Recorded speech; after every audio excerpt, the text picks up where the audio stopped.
Okay, so I've got my machine set up and I'm ready to stitch these two pieces together. And then I've got a third one here that I can add on. Or I can add it to the ones I've already done. Um, and I have my machine set on a quilting applique zigzag stitch. And I've got my width at 0.75 millimeter and my length at 1 millimeter.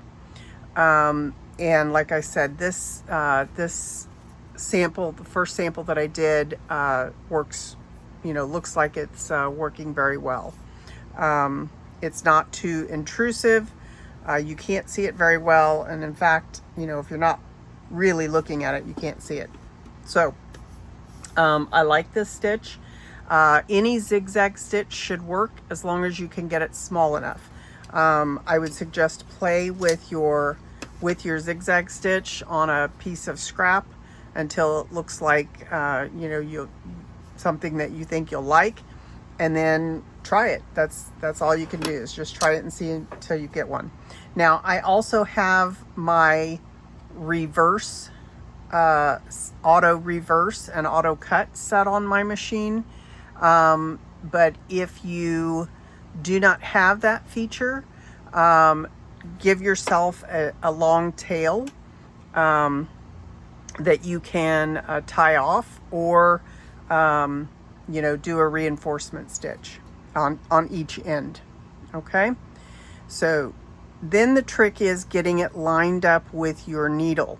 Okay, I'm going to zoom in really close. Now you got my big fat fingers in there, but getting it lined up is the trick. And so I use my hand wheel to take my needle down so that I get it right exactly where I want it, right on the edge. And I don't know whether you're going to be able to see this, but this is about as close as I can get you and still be able to see the machine myself. So I'm going to get that set up so that hopefully my needle goes down right on the corner, and it's going to do a reinforcement stitch, and then it's going to go back and forth across. And then the trick is keeping it lined up so that it hits the edge of both pieces. The other thing I would recommend is, if you have speed control on your machine, turn your speed all the way down to the slowest. That way you don't accidentally with your foot pedal go too fast, because this is something that has to be precise, because if you miss, then you're gonna have a mess. Okay, so here we go. I'm going to get it started, and hopefully I hit at the right place. Yep, so it's taking some anchoring stitches, and then it is doing very well. Now, you'll note that it's not hitting those card stocks. So if that was a concern that you had, don't worry about it. You're taking just a couple of threads on each side. And so I'm not hitting that card stock at all. And once you have, okay, as I'm coming here to the end, you also need to stop. So get used to the rhythm and practice tapping and making it do one stitch so that you can learn to control and stop exactly where you want to stop. Okay, so now I'm going to do a reverse stitch, and it's going to take several reverse and then come back forward and cut my thread. Okay, and there you go. So it looks really good. At a distance, you can't see it very well, and it looks great. What I started to say is, once you have, I'm going to zoom back out, once you've got something all the way around, you can take your card out and reuse it. So when you get to the middle, you know, you got something all the way around, take your cardstock out, reuse it. Okay, so there you go. Now we can put this one on here. Now, the other thing I did not mention earlier is this is a very handy thing to have. It's just blue painter's tape. It's very useful in the sewing room. Everybody should have some.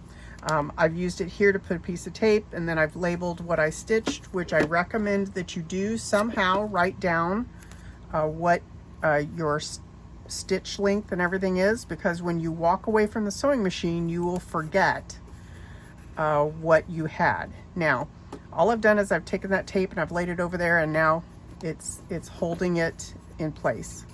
And I'm going to start a new row, and I'm going to go this way down these sides. Okay, so I'm going to get it set up here.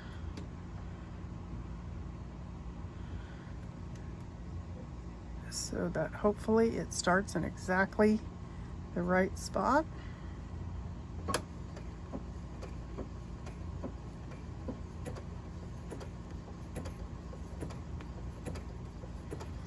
The other thing is you have to learn where, when you're doing this zigzag line of these hexagon shapes, or any shape, anytime you're sewing and you're doing a shape or a turn, you've got to figure out where to stop your needle for your turn. I don't do a lot of turns so like this, so I don't always know either. But earlier I stopped it when I was on a left, no, I think I stopped it on a right hand stitch. And I can't see too well, but I think I'm about ready to, I could maybe take one more stitch. And I'm going to, because I am turning right, I'm stopping on the right side. Now, when it goes back over, it'll go to the left. I'm going to move my tape down here to hold that. And that's enough to hold it together so I don't have to worry. And I'm going to line back up and keep going.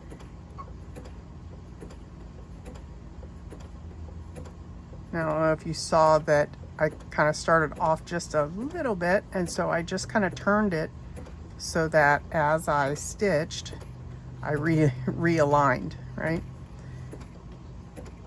Now, I honestly don't think that I could go faster at this because, like I said, you really need to be very precise to have it look good.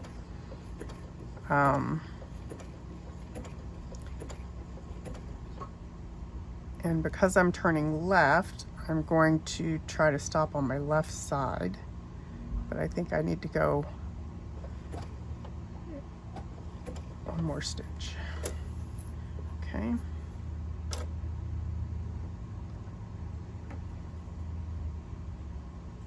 And I'm going to remove that tape so I don't forget.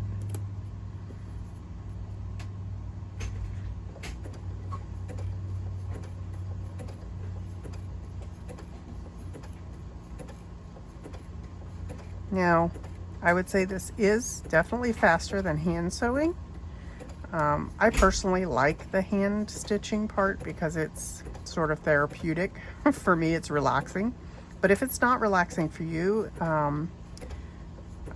then by all means, you can certainly do it this way. And it does, you know, I mean, it is faster, obviously, than hand stitching.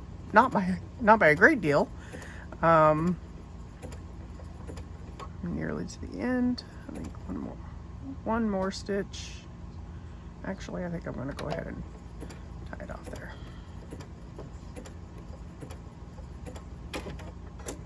Okay. All right. So there. Now I have 6. All right. Alrighty, I hope that was helpful. I'm gonna carry on, and then I'll catch you guys next time.